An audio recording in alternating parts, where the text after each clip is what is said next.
Hi, everybody. This is Addison Shonland, June 1, 2023. My guest today is Gary Fitzgerald, who is the CEO of STRATOS. Thank you very much, Gary, for spending some time with me. Thanks for the invite. Thanks, Addison. I think what we should probably do is start off with, tell us a little bit about your company.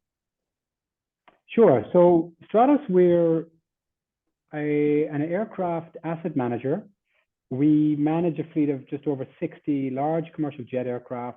We've been around for just coming up on 10 years, and we started our life as a remarketing specialist and grew into asset management over those years.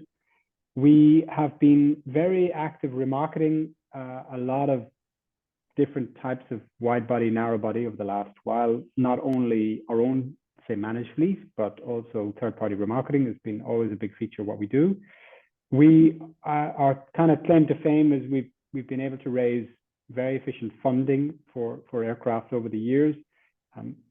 We've done 2 securitizations, including the inaugural ABS featuring JOL, Japanese Opolis Capital, in the structure. And we have a team of 32 people based pretty much all around the world. Headquarters here in Monaco, and we're growing our fleet conservatively, but we think at a very interesting time. We're very active in fundraising, either debt or equity for airlines and third-party investors, as well as building our own fleet. So we're not a lessor. We're not to be confused with a lessor. I think we kind of see the world from a quite a different perspective from many lessors. We don't generally talk our own book because, frankly, it's not our own book. It's many different investors behind that we help manage. We're also very involved in the ESG, or let's say the environmental sort of side of trying to figure out ways to make air travel a bit more eco-friendly over time.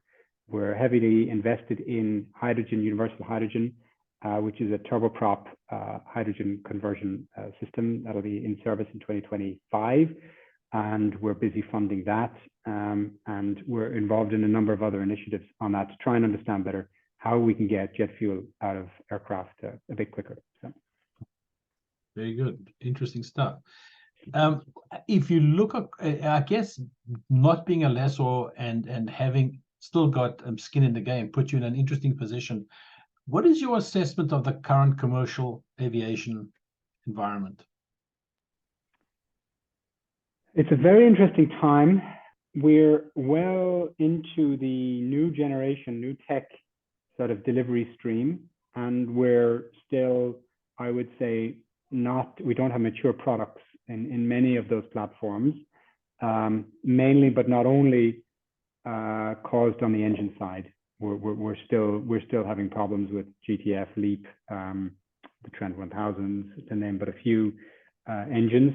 The airframes, I would say, are relatively okay, but not without their headaches. Of course, we've seen certification issues on the Boeing side with the 78, 73 MAX, and even on the A350 and stuff. So we've seen delays in terms of development of the 321 XLR. We've seen big pressure on the supply chain across the board. It's a very difficult time for new aircraft. Things are not really that easy. So that's on the sort of new production. On the airline side, I would say things are okay. We've had a big snapback from COVID in many regions, but not all. China is still not open as much as people would have hoped at this point. And that is having repercussions around the region, the Chinese, the sort of the Asian region, I would say. But airlines in Europe, US mainly, are having, I would say, a pretty good time. We're hoping that this summer in the Northern Hemisphere will bring less, operational interruption from airports and staff and all that good stuff.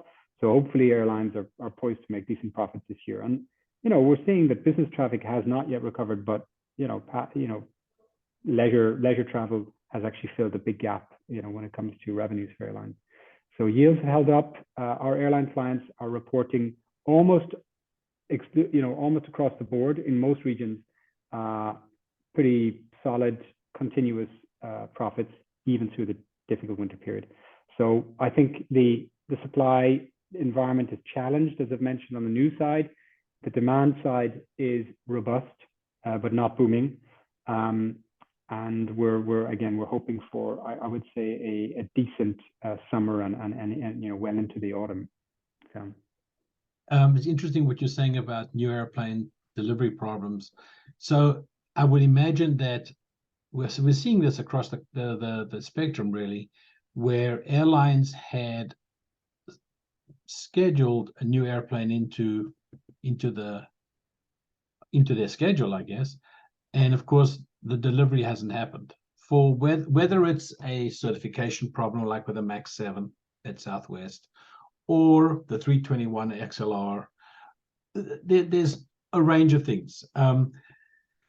This means airlines have to keep older airplanes going. I guess now that if that's the case, does that not provide an opportunity for people who have technologies that make older airplanes more efficient? I'm thinking about people that have newer winglets. There's some very interesting stuff going on in that space. Also, there's a lot of software connections where you can plug a black box into the avionics bay, connect to all the buses, and generate amazing amounts of data on airplane performance. And once you have those metrics clearly, you can change, I don't want to use the word behavior, but you can change the way the airplane is being flown to better optimize fuel burn and such like. Is this not an opportunity for those companies to step up and actually find a market? Oh, I would be certain that is the case. Now, I got to be honest, we're not involved and haven't really looked at those technologies because that's more on the operational side, which, you know, when you're leasing out aircraft, you know, that's kind of the airline's sort of area of finding these solutions. But let's face it, the aircraft that airlines are holding on to for reasons of issues on the new supply chain are burning about 15-20% more fuel. Admittedly, as I've mentioned, the engines are not really performing. So instead of getting an engine on your wing for 8 years, as the sort of original tech pretty much routinely does, you know, some of these engines are coming off every 18, 12, 24 months. So you're getting a lot of savings on the jet fuel, but you're also getting a lot of cost on the engine overhauls, which is being swallowed mainly by the engine OEMs, but it's a bit of a tricky one. But to answer your question directly, I would say absolutely. There does seem to be a big trend towards extending midlife aircraft or taking them onto fleet, especially as the programs like the 777X is being delayed, you know, to a point where it's kind of uncertain when it would actually be delivered. That makes some of the biggest airlines really nervous because they have to fill their capacities that are planned in the next 5 years or so, and they have to secure wide body capacity now in particular. So, you know, fuel saving technologies and ways of understanding how best to optimize the operation of these aircraft to help the planet are, I would say, absolutely cost critical, because coincidentally, airlines hate burning jet fuel because it costs so much, frankly. So any saving, which is good for the environment, is actually good for the bottom line. So that's all quite helpful, you know. Right. So that's important to make clear here. You see any difference in the way the market is evolving between single aisles and twin aisles? Well, that's a great question. I would say, you know, twin aisle is, you know, typically being, you know, very long haul. Of course, the twins that came in with the 330, then the 777, and now the 78, 350, you know, they changed the way that we saw that they were operated. They weren't just from the major hubs, the 3-engine aircraft. They went from the major hubs. Then it was more point to point, which was what Boeing won that kind of argument in the late 90s when they launched that 78. So, but they still are much higher capacity. In Asia, of course, we see a lot of wide bodies used on what we would consider medium haul or narrow body routes in Asia and in Europe and the US. So that the Asian market is slightly different. They've always been using 330s, for instance, as their sort of regional aircraft, whereas the rest of the world is generally stuck to narrow body for regional, wide body for long haul. That's been generally the move. What's kind of happened the last, I would say, 5 years or so is the 757 has disappeared, and the 75 was a phenomenal aircraft. I mean, Boeing designed this incredible long-range narrow body, which had pretty good economics. It was a little heavy on fuel, but this was an amazing aircraft. But that's basically obsolete and out of fleets now. It's still used as a freighter. And nobody came up with anything like it until Airbus managed to stretch the very unloved 321. When I worked in Airbus in the mid-90s in Toulouse, it was almost an embarrassment that they developed the 321 because nobody was buying it. And you can see now in the figures, you know, the early deliveries of 321 were miserable. Today, I think they sell more 321s than anything else, or if it's not, it's near. But it outsells the 320. Absolutely, yeah. It looks fantastic, and that's because they've been able to stretch not the wing. They've kept the wing the same, but they've been able to stretch the range, been able to grow the wing in terms of weights. They've been able to fit a lot more capability onto that aircraft over the years. So now you got the XLR, which is quite frankly a game changer when it comes to point, particularly across the Atlantic. Instead of taking a wide body, which costs 3 times more to buy and to operate, you get a narrow body, a 321 XLR, which costs a third of the price and carries half the passengers. So I think this kind of quasi long haul narrow body is going to change quite a lot of the near range wide body sort of market.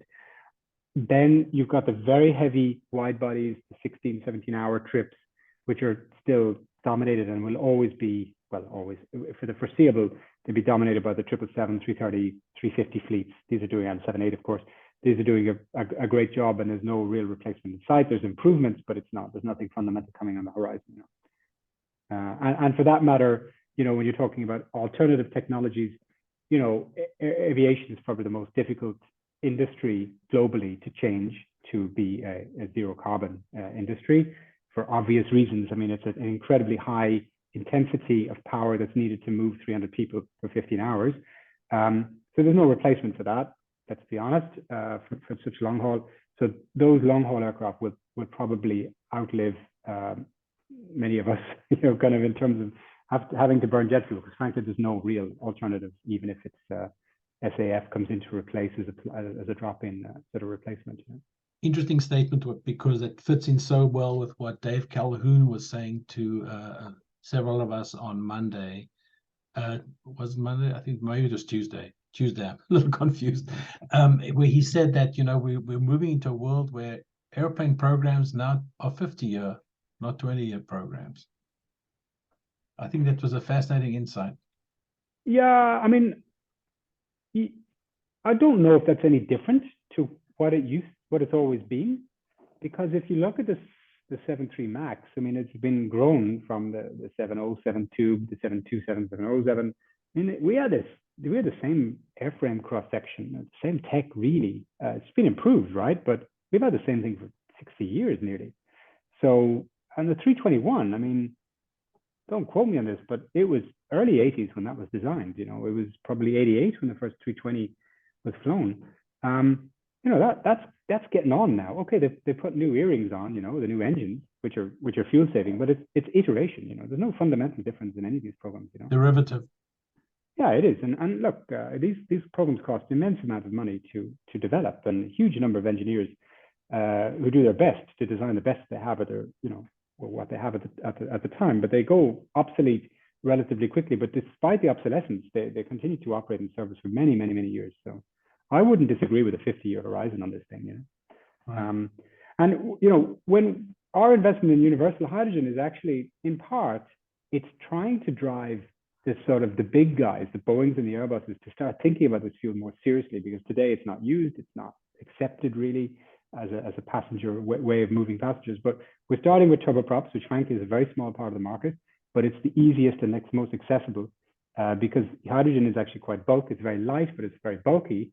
So it's not really suitable for 320s or anything bigger. It is suitable for an ATR 72. So that's the first area we're focused on. But the idea here is to start moving into getting people to think of hydrogen as a fuel source.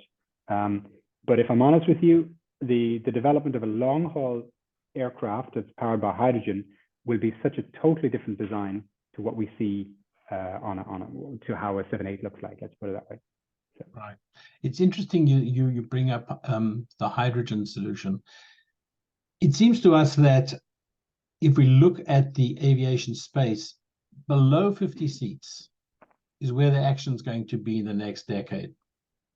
That's where all the new stuff is going to be brought in first. Batteries, hydrogen, and any other creative things are all going to be on the small side. As you point out, there are good reasons for that. But this, to me, seems to be the most exciting side of commercial aviation. And your investment in universal hydrogen obviously is qualifies you to answer this next idea or this next issue. What do you see for the future of regional aviation? For example, in the US, it seems to be declining rather more rapidly than anybody could have expected. But at the same time, you have a place like India, which appears to us ripe for massive growth in regional air service. I totally agree. The US, I think, is declining because it's matured. The US is declining because regional aircraft have been replaced by aircraft as routes grow. And let's not forget, Boeing launched the NG program on the Dash 700, not the Dash 800. Today, people forget that. I think the 800 was the best NG ever flown, and that was the original design. No, the guys like Southwest, the big orderers at the time, only looked at the 700, and over time they grew into the 800 and then the 900. The same with the 320. The 320 was really popular as alongside of the A319. EasyJet made their initial order in A319s, not A320s. Today, no one dreams of ordering anything smaller than a 320 or probably 321. So that's just a demonstration that the markets have all evolved in Europe and the US, and that's probably more explaining the decline in regional aviation. But I agree with you. There are very, very large markets where there are underserved, services, and the new tech. Let's say, well, the next generation of truly eco-friendly aircraft is going to be in that sort of 50, 60 or lower sort of size class. That's for sure.